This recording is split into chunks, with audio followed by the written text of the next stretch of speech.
আসসালামু আলাইকুম international news বাংলায় আপনাদের স্বাগতম। শুরুতে থাকছে শিরোনাম।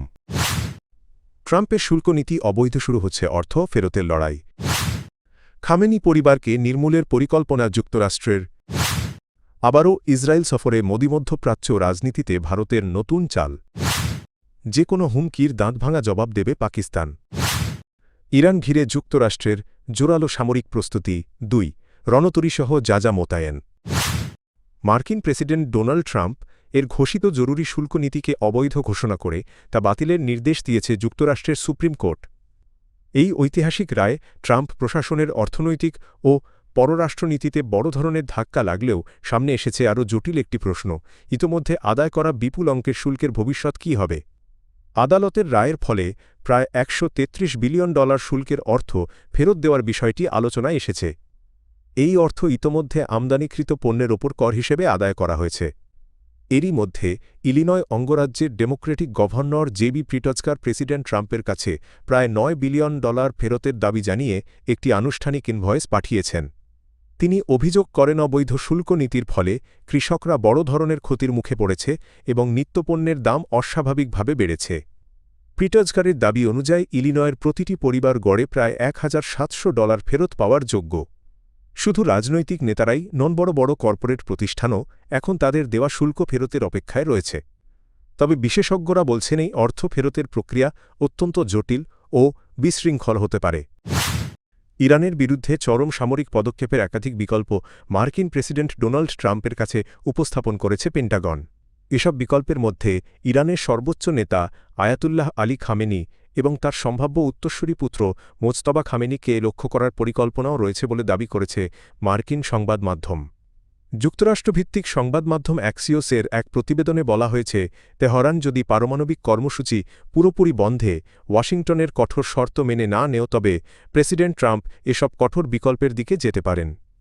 প্রতিবেদনে ট্রাম্প প্রশাসনের এক উপদেষ্টার উদ্ধৃতি দিয়ে বলা হয়, পেন্টাগন সম্ভাব্য প্রতিটি পরিস্থিতির জন্য আলাদা পরিকল্পনা প্রস্তুত রেখেছে।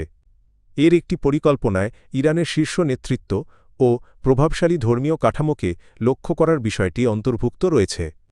এদিকে মধ্যপ্রাচ্যে যুক্তরাষ্ট্রের ব্যাপক সামরিক উপস্থিতি এবং ক্রমবর্ধমান উত্তেজনা সম্ভাব্য সংঘাতের আশঙ্কা বাড়াচ্ছে।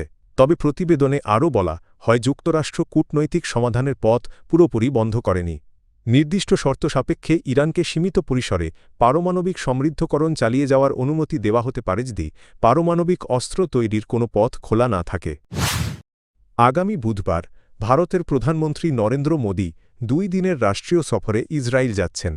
দীর্ঘ 9 বছর পর এটি তার দ্বিতীয় ইসরায়েল সফর।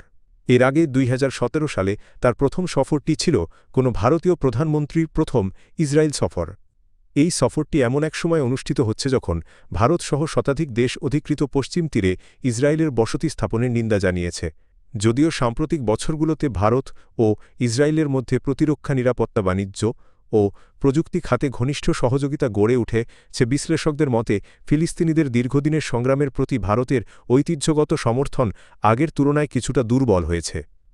একসময় ভারত ইসরায়েল সম্পর্ক এমন ছিল না। 1930 ও 40-এর দশকে মহাত্মা গান্ধী ও জওহরলাল নেহরুর নেতৃত্বে ভারত দৃঢ়ভাবে ফিলিস্তিনিদের স্বাধীনতার পক্ষে অবস্থান নেয়। 1938 সালে গান্ধী লিখেছিলেন, ফিলিস্তিন আরবদের জন্য ঠিক যেমন ইংল্যান্ড ইংরেজদের জন্য।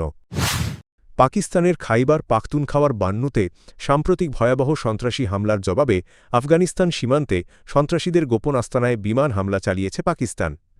রোববার ভোরে পাকিস্তান বিমান বাহিনী আফগানিস্তানের অভ্যন্তরে সুনির্দিষ্ট লক্ষ্যভেদী অভিযান পরিচালনা করে।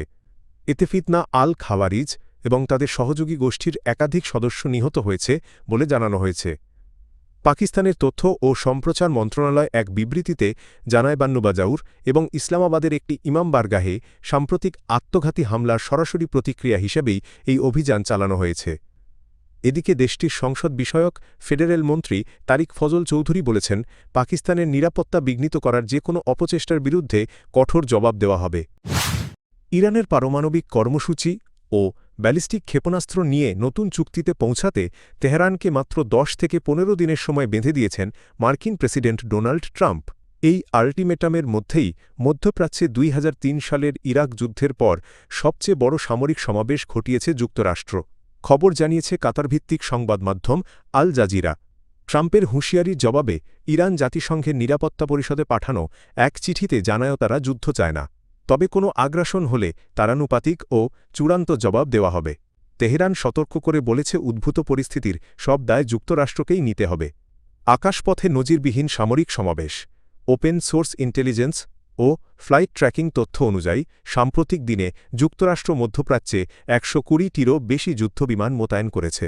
এর মধ্যে রয়েছে F-35 স্টিলথ fighter F-22 air superiority jet F-15 ও F-16 যুদ্ধবিমান। এই বহরকে সহায়তা দিতে যুক্ত করা হয়েছে KC-135 রিফুয়েলিং ট্যাঙ্কার এবং কার্গো বিমান।